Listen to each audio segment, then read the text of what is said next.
හීනයක් වගේ ලස්සන ෆිල්ම් එකක් නෙමෙයි. ඕගොල්ලෝ බල හිටියේ ආතල් කුඩු වෙන්නේ නැති ෆිල්ම් එකක් නම් ඒ ෆිල්ම් එක තමයි මේක. ඒක තමයි මේක. මේ ෆිල්ම් එකේ YouTubers එකතු වෙලා තියෙනවා. ගොඩක් ෆිල්ම්ස් කරාට පස්සේ ගොඩක් අය කියන දෙයක් තමයි මේක පරීක්ෂණයක්, මේක අත්හදා බැලීමක් කියලා. හැබැයි මේ ඒක තමයි මේක කියන ෆිල්ම් එක ඇත්තටම හොඳ අත්හදා බැලීමක්. මොකද අර YouTubersලා එකතු වෙලා කරලා තියෙන එක අපිට බලන්න පුළුවන්.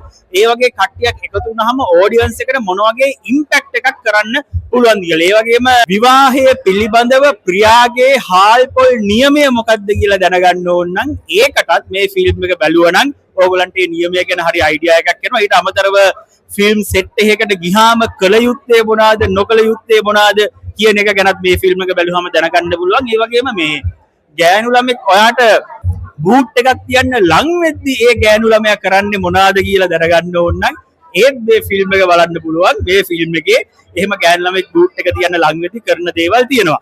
මේක දැන් මේ ෆිල්ම් එක ගැන වොයිස් කට් එකක් දෙනකොට කරන්න අමාරුම දෙයක් තියෙනවා. ඒ තමයි මේ ෆිල්ම් එකේ තියෙන මේන් ට්විස්ට් එක රිවීල් වෙන්නේ නැති වෙන විදිහට කොහොමද දෙයක් කියන්නේ කියන එක ලොකු චැලෙන්ජ් එකක්. ඒක මට හිතා ගන්න බෑ කොහොමද ඒක කියන්නේ කියලා. ඒ කියන්නේ ඒක කිව්වොත් ඒ ෆිල්ම් එක ගැන ඒ ලස්සන දේ කිව්වොත් අනිවාර්යයෙන්ම මේකේ තියෙන මේ ප්ලොට් එක රිවීල් වෙනවා. ඉතින් ඒ නිසා මට හිතා ගන්න බෑ. හරි මම මෙහෙම කියන්නම්කෝ. මේක හීනයක් වගේ ලස්සන ෆිල්ම් එකක් නෙමෙයි. මං එහෙම කියන්නේ ඇයි කියලා බලන්න නම් මේ ෆිල්ම් එක ඇවිල්ලා බලන්න. බැලුවට පස්සේ මම මේ කියපු වාක්‍ය ආයිත් අහන්න. මං ආයිත් එක කියන්නම්.